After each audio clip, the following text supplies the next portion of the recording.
So we have here Harry Anslinger. He was a prohibitionist and railroad cop.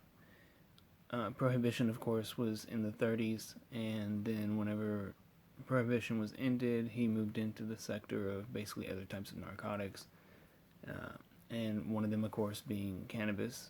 And cannabis was being used by doctors at the time. This is in the mid 30s, of course. Of course, as if I would be saying that as somebody who would know. But yeah, so in the mid 30s and into the latter 30s is whenever Henry Anslinger was going after cannabis, and he was using the marijuana tax stamp to tax farmers out of being able to grow cannabis in the first place. And then in 1942, he removed cannabis from the pharmacopoeia,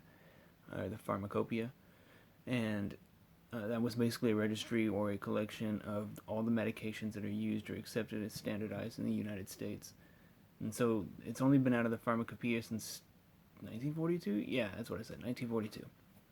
Anyhow, a lot of people say, and I agree in many ways, that racism and legislation have been intertwined for sure. And definitely in this case, as far as this guy goes, he was the one that testified before Congress. He was the one that got everything together. So just take a screenshot if you haven't already. And I'm going to read down these quotes. And forgive me if I laugh or chuckle because they are ridiculous. Actually, I'm going to try not to chuckle. So here we go.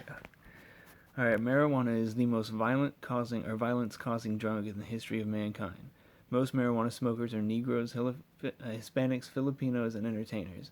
So, at the time, there were speakeasies. Speakeasies basically just come back into, not so much speakeasies, but because alcohol prohibition was over, they were just starting to come back up to mainstream. But because he was a prohibition officer, he had to deal with these speakeasies in his line of work, and a lot of them had entertainers there that were jazz musicians, and most of the jazz musicians were black guys. And then Hispanics and Filipinos, he used Hispanics specifically where he got the term marijuana, which is it's quoted down here on the bottom. I didn't specifically type these quotes in, so the way that they're spelled with the H or the J is just dependent upon the source that I got it from. I didn't want to change anything. I just kept it all the same. So, yeah, you see that first quote. This one, this marijuana causes, okay, here's what it goes. This marijuana causes white women to seek sexual relations with Negroes, entertainers, and any others. Marijuana influences Negroes to look at white people in the eye, step on a white man's shadow, and look at white women twice. Reefer makes darkies think they're as good as white men. The primary reason to outlaw marijuana is its effects on the degenerate races. So whenever he's talking about degenerate races here, of course, he's referring to the Hispanics, Filipinos, Negroes, entertainers, and any others, as he says in the second quote. And this last one is funny. I put them together so you can see this is over time. So he started in the 30s. He lasted through multiple presidencies. And he was there in the 50s and the 60s. So right here he says marijuana is an addictive drug which produces in its users insanity, criminality, and death. You smoke a joint and you're likely to kill your brother. And so that was the fear mongering, the reefer madness. Let me see if I have it right here. Yeah, actually I think it's just below this. Yeah, here it is. So this is like the reefer madness of the 30s and 40s. And these were all movies that were being put out in magazines.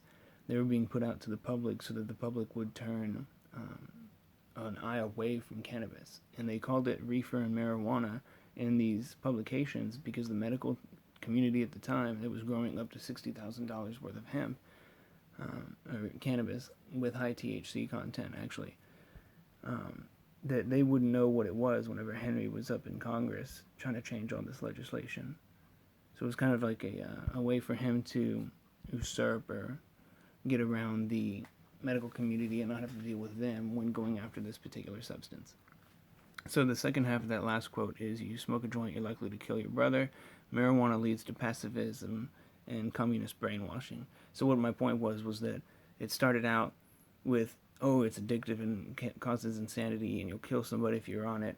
And black guys think they're better than white guys, and black guys look at white girls, and white girls want to be with black dudes. Like, he was making all about race and fear in the early times, 30s and 40s. And then by the time the 50s and 60s come around, now he's coming at it from different angles. So you smoke a joint, you're likely to kill your brother was the old school one. Marijuana leads to pacifism and communist brainwashing. is the new one that he had to come up with in the 50s and 60s. So anyway, wanted to make this quick. I highly doubt it is. Oh, it's 5 minutes. Good. Word. All right. Take a screenshot. Share this with friends, people, all that kind of stuff, and doctors. Well, no, you don't share this with doctors. They don't really care. Politicians, sure.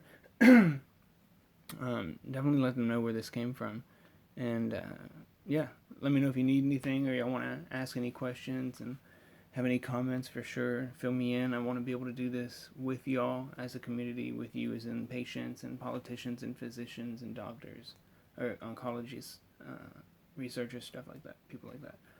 So I'm an open book. Let's do this. This is just a funny video.